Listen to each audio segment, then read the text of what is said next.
สิทธิอายุโสภาโตติโรมีปัญญาให้อายุในกำลังวันนะโตปฏิภาณโตให้วันนะในปฏิภาณโลกาสัตตธรรมิธรรมีผู้มีปัญญาให้ความสุขสุขทั้งโตอธิกัจฉติยังได้ประสบสุขอายุจักรวาลพลังวันยังสุขทั้งจะปฏิภาณโตบุคคลผู้ให้อายุภาระวันนะสุขและปฏิภาณดีกายุยะตถาวินิมุตโตจงพ้นจากโรคทั้งปวงด้วยสัพพะสันตาภวัตติโตจงพ้นจากความเดือดร้อนทั้งปวงด้วย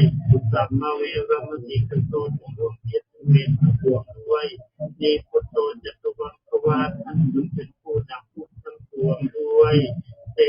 สังมีกายุรามหาเตชามหาปัญญา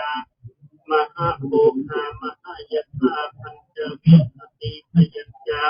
นวติกาโตรัญญาอันตรายยัญญาสีติสยติจิตนังลาภังโตนิสัมพยังสุขังพลังสิริอายุสวันโนจะโภคังมุติจยตวาสัตวัฏจะอายุจะเทวติทิโพวันตุเตภวันตุสัพพมังคลังขอสัมพันธ์คุณมีแก่ท่านพระท่านตุสัมปเดชตาขอเราเทพยดาทุกดวงจงรักษาท่านสัพพพุทธานุภาเวนะด้วยอนุภาพแห่งพระพุทธเจ้าทั้งปวงสัพพธรรมานุภาเวนะด้วยอนุภาพแห่งพระธรรมทั้งปวงสัพพสังฆานุภาเวนะ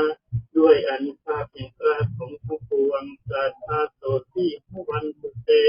ขอความสวัสดีทั้งหลายจงมีแก่ท่านทุกเมื่อเทินทั้งจิตติธรรมังจิตติสังฆังจิตติสัพพะจิตติพระวันตุเตอายุวันโนสุขังพระวัน